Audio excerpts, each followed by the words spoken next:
Almost every year since the launch of MySpace, there has been a new single-player Call of Duty campaign.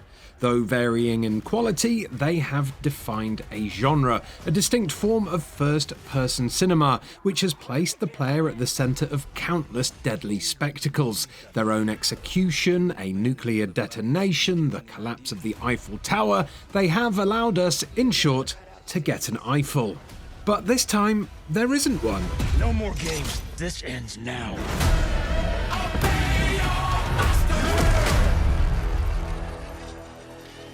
Oh yes, you can launch Black Ops 7's story in solo if you like, and maybe struggle gamely through its first few missions while ignoring the 3 superfluous protagonists in every cutscene, but it's a co-op campaign, marked on the main menu as such, and the co-op isn't really optional. Not if you want to have a good time anyway. The theatrical choreography that unfolds around a solo protagonist in COD, a single actor who can be directed to a specific mark and swung from a rope, blown out of the sky, or otherwise made subject to some intricate stunt work, is naturally impossible once 2 to 4 players are milling around the scene. The action of Black Ops is therefore broader and simpler. Stealth sequences that go permanently loud the moment a player is sighted, and boss fights which pitch you against hefty health bars and phased waves of opponents. Not for nothing does the plot of Black Ops 7 revolve around a robotic threat. Enemies come armoured as standard, so that every player has a chance to stick the boot in before they crash to Earth. Thankfully, in the wake of Warzone, Activision Studios have cracked the nut of making metal fun to shoot at, excelling in the field of audio feedback, as bullets penetrate plates and rupture fuel tanks with a crack and a whoosh. The synthetics in particular explode with pleasingly concussive force, setting off chain reactions through their ranks. Each pocket of action is bookended by implausible piles of armaments, buffet tables of specialist grenades and crates offering binary choices of upgraded weapons. Verisimilitude takes a backseat to co-op convenience, and dialogue is similarly sidelined in case it gets in the way of mic chat, the exposition and character moments saved mainly for cinematic intervals. Good placement, keep them coming. There is nothing here remotely comparable to Black Ops 6's ambitious moments of immersive scene setting, no Hitman-light social simulation, no trotting about on marble floors at a Washington fundraiser while Bill Gates glad hands in the background. All is in service to a smooth multiplayer session. Black Ops 7 gets away with such abstraction by leaning into the series' history with nightmarish visions, plucking the hallucinogenic bioweapon from last year's campaign and pumping it permanently through our protagonist systems, so that missions alternate between grounded assaults and flights of fancy. Before long, you're calling in enormous hunting knives as if they were airstrikes, watching them plunge through your enemies and into the earth like sudden new skyscrapers.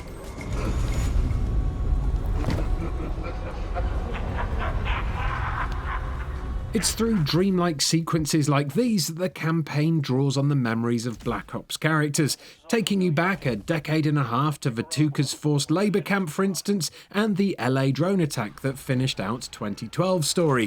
While effective enough as fan service, these reminders of past crescendos introduce a kind of cognitive dissonance, since Black Ops 7 is more indebted to Destiny than any of the campaigns it references.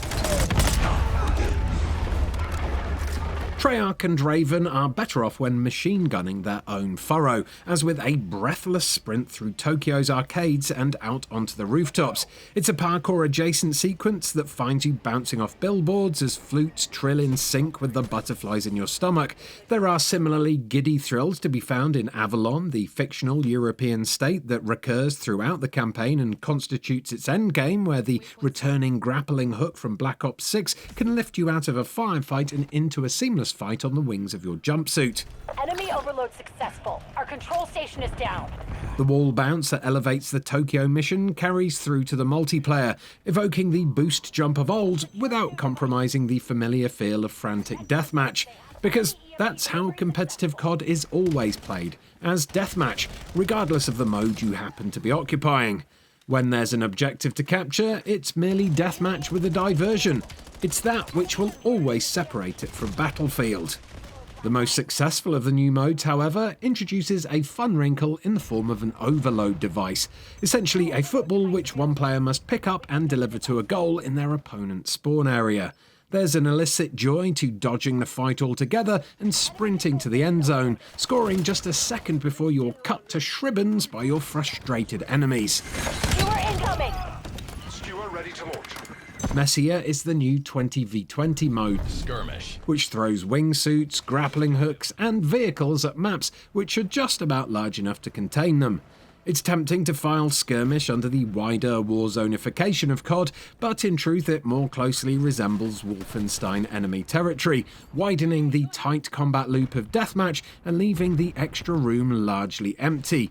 You're more likely to be surprised by what happens in Skirmish than in other modes, but you're more likely to be bored too.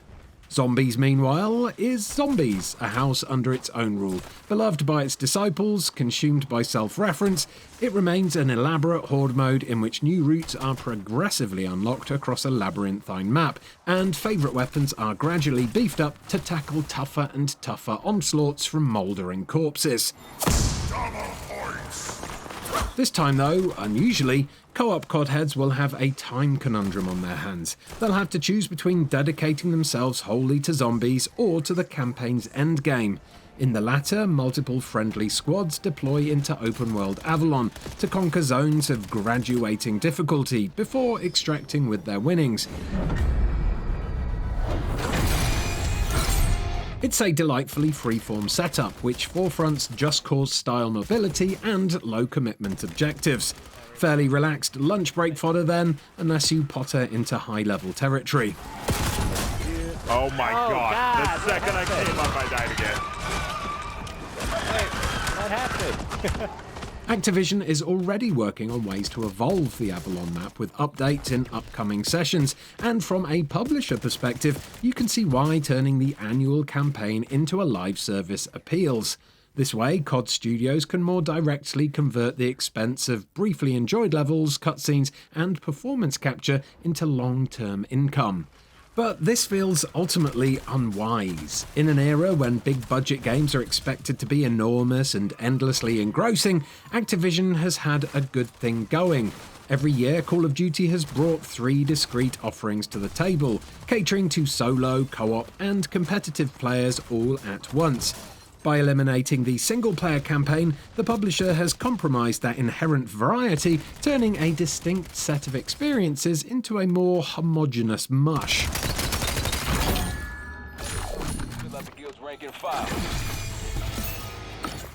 Besides the uninspiring, top-down, twin-stick novelty of Dead Ops, there is no mode in 2025's edition of Call of Duty in which you can comfortably pause to go for a wee-wee, accept a parcel delivery, or answer your phone, which most people will consider a design flaw.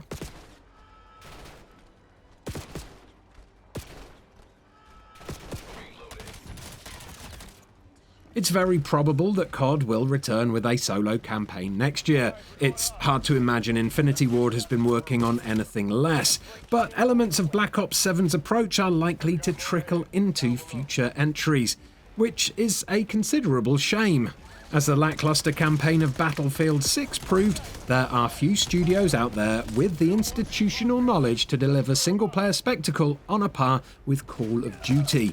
To neglect that legacy in the immediate wake of Black Ops 6, a spy thriller which was critically acclaimed as COD's finest solo outing in years, all while dressing this new game as a direct sequel, is a minor travesty. That's clear. Let's move on. If you can accept Black Ops 7's fundamental changes to the formula on their own terms, you'll have a good trip, despite the psychochemicals coursing through your veins. We're just not convinced that those changes bode well for the health of the series. The shift away from single player leaves Call of Duty with its most lopsided and homogeneous entry in decades, though what it does offer is consistently good fun when accepted on its own terms. 3 out of 5. Thank you so much for watching this review of Call of Duty Black Ops 7. If you enjoyed it, please do give it a like and subscribe to Eurogamer for almost daily videos about video games. Goodbye.